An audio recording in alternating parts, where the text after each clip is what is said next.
ნახეთ უცნაური მოცემულობა 6 საათის განმავლობაში გაგრძელდა მაგალითად მამუკა ხაზარაძის სასამართლოს სხდომა, სადაც გაუგებარ მოცემულობაში მოსამართლე გელოვანი ჩვეულებრივად აი ჟარგონულად რო ვთქვათ, კი არ ეპაექრებოდა სამართლებრივად სასამართლოში დადგენილი სტანდარტებთან, არამედ ეკაჩავებოდა ადვოკატებს, რომელიც იცავენ მამუკა ხაზარაძის ინტერესებს. ეს იყო რაღაც ძველბიჭური გარჩევა, სადაც მოსამართლე ამბობს, ესე ძალიან საინტერესო ფრაზა თქვა ინგა. დალაგებულ ქვეყანაში რომ ყოფილიყავით, სხვანაირად იქნებოდაო. ანუ მოსამართლე თბილისის საქალაქო სასამართლოში ეუბნება მამუკა ხაზარაძეს და ადვოკატებს, რომ დალაგებულ ქვეყანაში რომ ყოფილიყავით, სხვანაირად გვექნებოდა და თქვენ ყველაფერი გინდათ რომ ახლა ერთად მომთხოვოთ მეო. ანუ სტანდარტების დაცვაზე ქონდა ეს რეაქცია. სამწუხარო მოცემულობაა, მაგრამ ჩვენ ვხედავთ, რომ ასევე ბადრი ჯაფარიძის პროცესი ჩაინიშნა ძალიან მალე, სულ რაღაც ერთ კვირაში.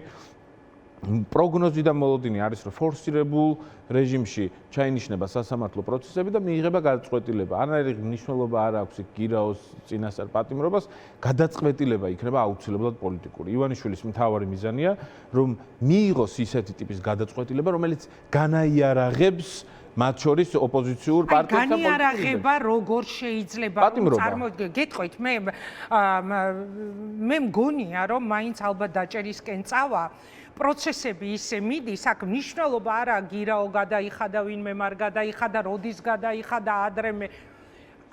იმიტომ რომ თავისთავად წულუკიანის ეს კომისია, რომელიც ნაციონალური მოძრაობის მმართველობის დროინდელ საქმეების შესწავლას ანონსებს და პირველებს იბარებს მამუკა ხაზარაძეს და ბადრი ჯაფარიძეს და მართლა არ მithქვამ შემთხვევით არანაირი კავშირი არა აქვს აქ ჩემს მეგობრობას დაუშვათ თქვენთან ან მათთან რომელიმესთან. უბრალოდ მე არ მახსენდება მამუკა ხაზარაძე ან ბადრი ჯაფარიძე აი იმ წლებში ვიდრე იყო წინა ხელისუფლება ქვეყნის სათავეში, რომ რამენაირად პოლიტიკურად ამას ვიტყვი სრული გულწრფელობით, ამას ვიტყვი აი ყოველთვის რამენაირად αφილირებულები ყოფილიყვნენ მაშინდელ ხელისუფლებასთან. ანუ რეპუტაციული მხარე დაზიანება უნდათ თუ დაჭერა აქვთ გადაწყვეტილი. აი რისთვის ამ კომისიას ჩემს ორი მოცემულობა ქონდა. ორი მიზანი ქონდა. ერთი ეს იყო პროპაგანდა და პროპაგანდისტვის საკვების მიცემა და მეორე იყო მათ შორის დაჭერის სურვილი, რომ დააკავონ ის პოლიტიკური ლიდერები, რომლებსაც მნიშვნელოვანი წვლილი შეაქვთ საზოგადოების, სამოქალაქო აქტივიზმის, საგარეულოზე კომუნიკაციის, მხარდაჭერის პროცესში იქნება ეს სამოქალაქო ჯგუფები, მედია თუ ასე შემდეგ. ამ პროცესში, ვისაც აქვს საკუთარი როლი, წვლილი, აქტიურობს, არის მეტნაკლებად ალტერნატივის განცდის მომტანი და ჩვენ ამაზე პრეტენზია გვაქვს, რომ არ ყოფილვართ არც ხელისუფლებაში, არც არავის განაყოფი პარტია არ ვართ, არც ქართული ოცნების, არც ნაციონალურ მოძრაობის, არც განაყოფს არ წარმოადგენთ და ასე შემდეგ. პარტიული კავშირი არასოდეს არ კავშირები არ გვაქვს და ამ ალტერნატივის შიში ყველაზე მეტად ჰქონდათ.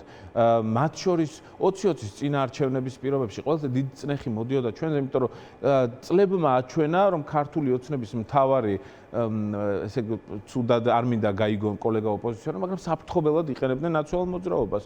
ეს მოცემულობაა, ფაქტობრივი მოცემულობაა, რომ მუდმივად საფრთხობელად იყენებდნენ. აშინებს, რომ აი ბუა კაცი მოვა, გუდიანი კაცი მოვა და წაგიყვანს, თუ მე არ ვიქნები. ოღონდ აღიარებს და ამბობს, რომ თვითონ არის უკნარა, თვითონ არის კორუფციონერი, თვითონ არის წარმოუდგენლად არაკომპეტენტური საკუთარ საქმეში. წეგან ახსენეთ თქვენ უნიკალური შემთხვევა მართლა სენაკის მერი, რომელიც 3 წლის წინ გამჭვირვალობის ინფორმაცია იყო 38 მილიონ ლარზე მეტი ტენდერებიო მოაგებინა. შინაარსობრივი ნაწილია საოცრება. ოღონდ შინაარსობრივი ნაწილია სენაკში, აი მოკლედ რო გაგვიგოს მაყურებელმა, სენაკში 2021 წელს მერი გახდა ვინმე გადელია. 2023 წლის წინ თითქმის, ხო? ცოტა მეტი. ვინმე გადელია გახდა მერი, ოცნების წევრი, ოცნების კვოტით გახდა სენაკის მერი, ვინმე გადელია, რომელიც მანამდე იყო რაღაც შპს-ს დირექტორი, მერობის დროს გადადგა ამ შპს-ს დირექტორებიდან და გადააბარა ბიძას, ასევე ვინმე გადელიას. რომელსაც საკუთარი მერობის პირობებში ინგა მოაგებინა 32 მილიონ ლარზე მეტი ტენდერი ღირებული. ანუ საქართველოს სახელმწიფო ბიუჯეტიდან სენაკელების ფულის 32 მილიონი ლარი გადასცა საკუთარ კომპანიას, სინამდვილეში ამჟამად ბიძის კომპანიას, გადელიამ გადელიას. ეს ბიძის კომპანია, რომელიც მონაწილეობდა ტენდერებში, მოიგო ჯამში 32 მილიონი ლარი, მაგრამ 14 ტენდერი. 17 ტენდერი. ანუ 32 იყო და არა 38? არა, საინტერესო ჩაშლა მაქვს. 32 ბიძამ მოიგო. 17 ტენდერში მიიღო მონაწილეობა, 14-ში უკონკურენტო იყო. 3-ში იყო კონკურენცია. ანუ გადელია მერი, ბიძა, რომელსაც 32 მილიონი ლარი მისცა, გადელია ასევე და კონკურენტი იყო ერთ-ერთი კომპანია, ასევე გადელია, რომელიც არის მერის ბიძაშვილი. ანუ მერი გადელია, ბიძა გადელია, აქეთ ისევ გადელია ბიძაშვილი, ბიძაშვილი და აქეთ მერი, რომელმაც ჯამში ამ სამ ტენდერში, სადაც კონკურენცია გაუწია, სამ ტენდერში 5 მილიონი ლარი გასცა საკუთარ ბიძაშვილზე. ანუ ბიძაშვილზე და ბიძაზე ჯამში 38 მილიონი ლარი გასცა მხოლოდ სენაკის ბიუჯეტიდან. ხომ წარმოგვიდგენიათ სენაკის მიღმა, სენაკი რომ განვიხილოთ როგორც მთელი საქართველოს მასშტაბით, რა ტიპის ბიუჯეტზეა საუბარი. და ამ დროს იქ სენაკელს უკვირს, რომ რატო ვერ შევიდა წყალი მისი სოფლის მისამართზე. რატო გაზი რატო ვერ შევიდა? რატო არის თხილის მოსავალს რო აკეთებს სამაცივრე მეურნეობა არ გააჩნია?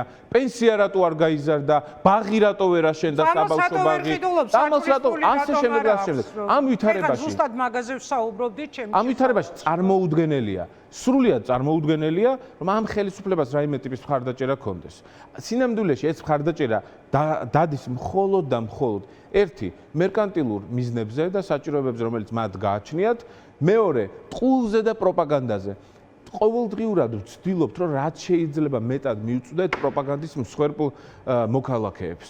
მათ შორის რეგიონებში, მათ შორის სოციალური ქსელით, იმ ტიპის პლატფორმ TikTok-დან დაწყებული, დამთავრებული რეგიონალური ფიზიკური შეხვედრებით, ბაზრობებზე, ქუჩაში, ყველგან მაღაზიების რიგში, რომ სადაც უნდა ჩამოვიაროთ, გაზეთი დავტოვოთ, ჩვენ ახლა შეუერთდით კამპანიას, რომელიც თავად ასევე ინტერპარტიულ რეჟიმში წამოვიწყეთ, ეს არის პოლიტპატიმრების გაზეთი, პოლიტპატიმრების მე ვაპირებ რომ წავიკითხო, ძალიან გული სამაჩუქებელი. რომელსაც ვარიგებთ, გავანაწილეთ. ვარიგებთ მთელი საქართველოს მასშტაბით, მე ბევრი წერილი წავიკითხე და განსაკუთრებული წერილებიც არის, რომელმაც მართლა გული ამიჩუყა, იმიტომ რომ გაძლევს ერთი ბრძოლის დამატებით ჯინს, რომელიც პერიოდულად პოლიტიკოსებსაც გვჭირდება, იმიტომ რომ მარტივი არ არის ეს ბრძოლა.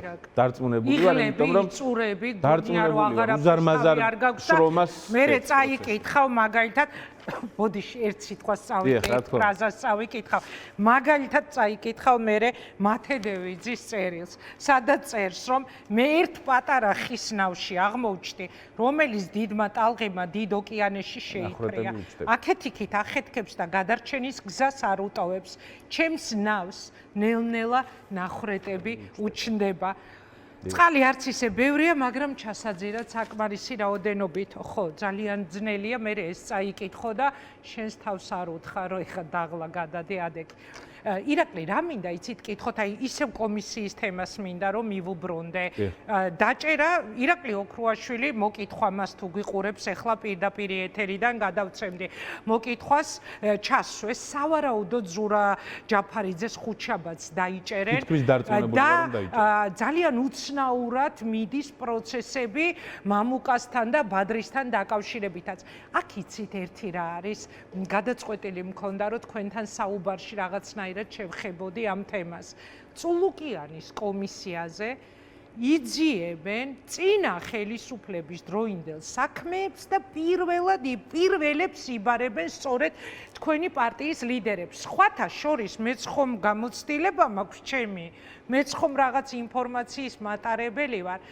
ქალბატონი წულუკიანი რომ იძიებს იმ წლებში თუ კი რაიმე მომხდარა ამ ქვეყანაში, ყველაფერი მაქვს გაშუქებული. აბსოლუტურად ყველა თემა მაქვს გაშუქებული. ჩემი და გიორგი თარგამაძის გადაცემებში შუქდებოდა. ამისი ართქმა არის შეუძლებელი. იმას აშუქებენ და დღეს მამუკას და ბადრის კი არა. აგერ მეც მეუბნებიან ხოლმე და გიორგისაც რომ თქვენაცებო, ხო? ანუ რისი თქმა მინდა, ჩვენს მიერ გაშუქებულ თემებს იხილავენ და ბრალდებას უყენებენ გასაკვირად ხალხს, რომელიც არანაირ კავშირში კონტაქტში არ იყო მაშინდელ ხელისუფლებასთან. ამიტომ მაქვს მე ეს განცდა კი არა, კითხვა, რეპუტაციული განადგურება უნდათ თუ დაჭერა. აი ეს ჩემეთ ორივე უნდათ. ორივე უნდათ, რაც არ უნდა უცნაური იყოს, ერთი პროპაგანდისტულად დაამუშავონ, დააზიანონ, დაამუშავონ საზოგადოების გონება, მოიტანონ ზიანი ამით იმ პოლიტიკური გუნდისთვის, რომელიც რეალურ ნამდვილ ალტერნატივას წარმოადგენს ცვლილებებისა და რეალური გამარჯვების შემომტანი ამ პროცესში, მე ესე ვუყურებ და მჯერა და ამიტომაც ვარ ამ გუნდში და მეორეც მხრივ, რა თქმა უნდა, ჩემი აზრით უნდათ დაკავება და ყველაფერი ამაზე მიუთითებს. უბრალოდ ვერ ჩაჭიდეს ხელი ისე, რომ რაიმე ტიპის მხარდაჭერა ქონდეთ. ქართული ოცნება უნდა ვიცოდეთ, რომ ძალიან ხშირად ატარებს საზოგადოებრივ გამოკითხვებს და ყოველთვის სენსიტიურად რეაგირებს და პასუხობს საზოგადოებრივ დაკვეთებს. წინასწარ ტესტავს, რას ფიქრობენ პოლიტპატიმრებზე, რას ფიქრობენ ადამიანებზე, დაჭერის რისკი, რამდენად დააზიანებს მათ მხარდაჭერთა ბაზას და ასე შემდეგ. და ვერასდროს ვერ შექმნეს ის განცდა, რომ თუნდაც მათი მხარდამჭერების სრულმა უმრავლესობამ უთხრას, რომ კი მამუკა ხაზარდაძე ჯაფარიძე დაიჭირეთ. საბოლოოდ დაიჭირეთ. და პროპაგანდით ამ ყველაფერს ამზადებენ. რა თქმა უნდა, მე ვფიქრობ, რომ არასდროს არ უნდა მივცეთ. პოლიტიკა არის ორი რამ, ჩემი აზრით. ერთი არის ღირსება, მორალი, ღირებულებები და მეორე პრაგმატული, რაციონალური, სტრატეგიული აზროვნება. ეს არც ერთი ვარ გამხოლოდ და არც მეორე ვარ გამხოლოდ, ერთმანეთსგან იზოლირებული. პოლიტიკური პროცესი თუ გინდა რომ წარმატებული იყოს და საკუთარი ქვეყნის, საკუთარი სამშობლოს და სახელმწიფოს საკეთილდღეოდ აკეთებდა კონკრეტულ საქმეს, უნდა იყოს ამ ორი სიმბიოზი: ღირსების, ღირებულებების და პრაგმატული სტრატეგიული აზროვნების.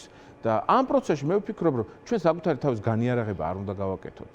და არ უნდა განიარაღებაში. არ უნდა მივცეთ შესაძლებლობა, რომ მარტივად მოწყვლოდები ვიყოთ. არ უნდა მივცეთ შესაძლებლობა, რომ დაგვიჭირონ. არ უნდა მივცეთ შესაძლებლობა იმისა, რომ ჩვენ წარმოვჩნდეთ მსხვერპლის როლში. ანუ ჯობს გირაოს გადახდა მოხდეს. მე ასე ვფიქრობ და მე გავუზიარე ჩემი აზრი გავუზიარე პერსონალურ საუბრებში, მათ შორის იმ პოლიტიკურ ლიდერებს, ვინც ამ რისკის წინაშე იდგა და მე არ ვფიქრობ, რომ ზურა ჯაფარიძე ციხეში უნდა იჯდეს და არ ვფიქრობ, რომ ზურა ჯაფარიძე ციხეში როცა ჩაჯდება, ეს ავტომატურად შეცვლის ვითარებას. არა, მე ზურა ჯაფარიძე, რომელიც ღირებულებაც, საერთოდ არ არის ჩემს პოლიტიკურ პარტიასთან, არც კოალიციასთან, არანაირ კავშირში, მაგრამ პოზიტიურად ვუყურებ ამ ადამიანს, იდეოლოგიურადაც სრულიად განსხვავდებით, არ არის ჩემს ახლოს არანაირი ზურა ჯაფარიძის იდეოლოგია, მაგრამ მართალი საკუთარი პოზიციიდან მართალი ადამიანი და არ ვფიქრობ, რომ ის ციხეში უნდა იჯდეს და ივანიშვილს უნდა გაუგოროს, ანუ კამათელი და ეთამაშოს ეს თამაში. მაგრამ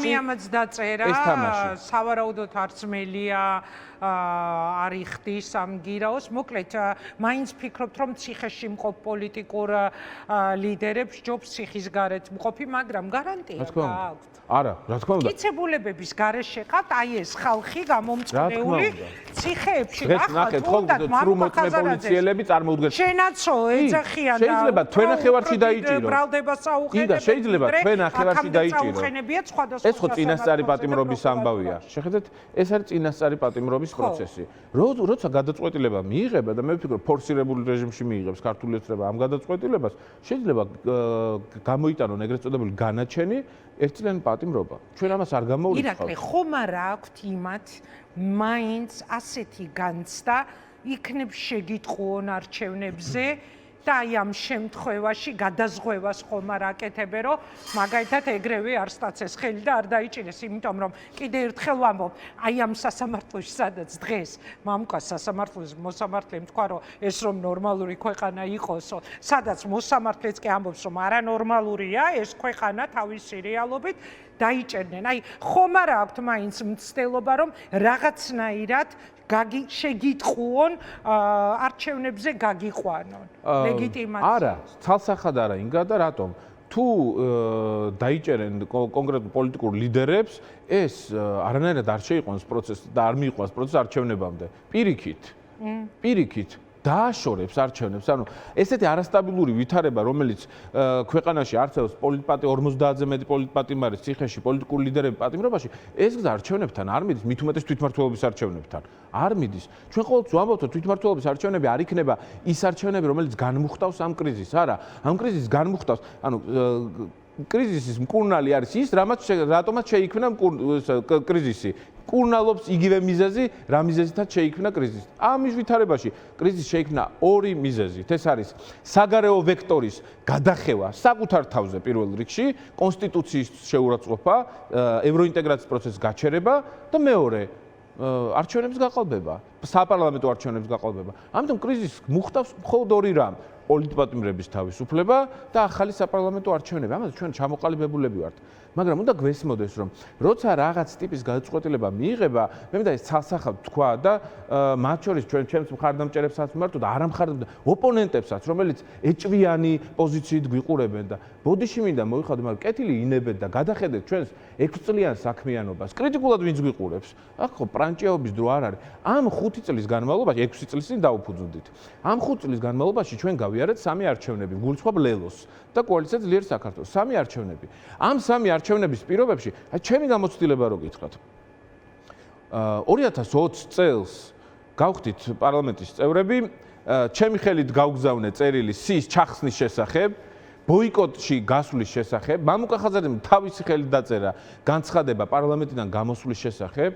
2021 წელს გავხდით საკრებულოს წევრები მუნიციპალურ არჩევნებში მივიღეთ მონაწილეობა და მე ჩემი ხელით დავწერე განცხადება და ბათუმის საკრებულოს დეპუტატობ დავთმე და წამოვედი. 2024 წელს ისევ გავხდით პარლამენტის წევრები და ისევ დავთმეთ და წამოვედით. ანუ 3 არჩევნებში 3ჯერ დავთმეთ მანდატები და ვინმე თუ გამოიხედება, ეხლა ჩვენკენ 6 თვის წინ პარლამენტის მანდატი გადავხიეთ და გადავაგდეთ. და აქ არც ხელფასზეა საუბარი და არც რაღაცა სტატუსზე, მაგრამ იმუნიტეტზე არის საუბარი. როცა ავტორიტარულ სახელმწიფოს ქვეყანას ხელისუფლებას ებრძვი ამ ვითარებაში, ქვეყანაში ავტორიტარულ ხელისუფლება გვყავს და ავტორიტარულ ხელისუფლებას ებრძვი, გჭირდება რაღაც მინიმალური გარანტია, რომ არ დაგიჭირონ უსამართლოდ და რაღაც დაცულობის განცდა. ამაზეც ვარ ვთქვით, გავათანაბრეთ ჩვენი მდგომარეობა ჩემს მეგობარ ვეფხია კასრაძესთან, რომელსაც სამწუხაროდ აი რაღაც ეს ლატარია ჩაატარეს და სულ უდანაშაულო ადამიანი ვეფხია, ვასილ კაძელაშვილი, ზვია ცეცხლაძე, ანდრო ჭიჭინაძე, სხვები და სხვები, რეზო კიკნაძე, ეს ადამიანები დაიჭერს ცუდყვილად. ჩვენც გავათანაბრეთ, ხო, შეიძლება ჩვენც დაგვიჭირონ. და რამდენად პრაგმატული იყო ეს ხო სხვა საკითხია, მაგრამ არასდროს უკან არ დაგვიხევი. ამიტომ, როცა მივიღებთ ჩვენ გადაწყვეტილებას თვითმმართველობის არჩევნების შესახებ, როგორი გადაწყვეტილებაც არ უნდა იყოს ეს. საზოგადოებამ უნდა იცოდეს, რომ ეს არის იმ ტიპის გადაწყვეტილება, რომელიც არის ღირებულების, ღირსების და პრაგმატული სტრატეგიული ხაზის სინთეზი. ვეფხი ახსენეთ თქვენ კასრაძე და 1-2 კვირის წინ ერთ-ერთი მძიმე ეთერი გამომივიდა, მისი მეუღლე მყავდა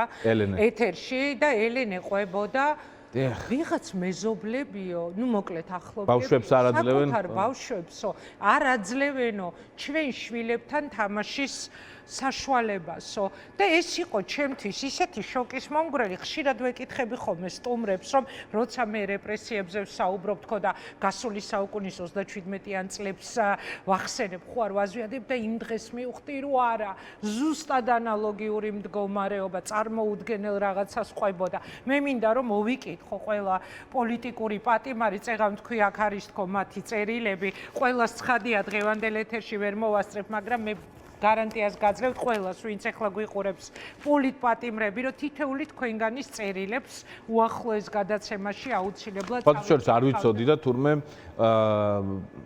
პატიმრებს, მათ შორის პოლიტპატიმრებს არ აქვთ ფუფუნება ხოლმე დამოუკიდებელი ობიექტური კრიტიკული ტელევიზიებისა საპატიმროებში. თურმე აჩვენებს მხოლოდ ტევ-პირველი.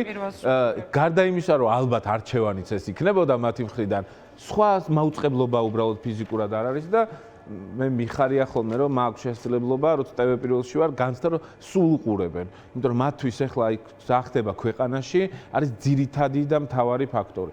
მინდა რომ მათ უსურვო მალე გათავისუფლება და ჩვენი მხრიდან დავდო პირობა რომ თითოეული გადაწყვეტილება რომელიც იქნება მიღებული ჩვენს მიერ მოემსახურება მათი გათავისუფლების და ხელისუფლების შეცვლის, ანუ ევროინტეგრაციის გზაზე დაბრუნების თავარ მიზანს, რომელიც მათაც არჩეული აქვს და მე მაქვს ინფორმაცია, ვიცი რომ არაერთგზის ყოფილა მათთან შეთავაზებები შეწყალებაზე, თანამშრომლობაზე, აღიარებაზე, საპროცესო გაფორმებაზე და კატეგორიულად წინააღმდეგი არიან ეს ადამიანები, რაც ჩვენ არ გვაძლევს იმის უფლებას, რომ რაიმე ისეთი კომპრომისი გავწიოთ, რომელიც დააზიანებს საერთო ინტერესებს.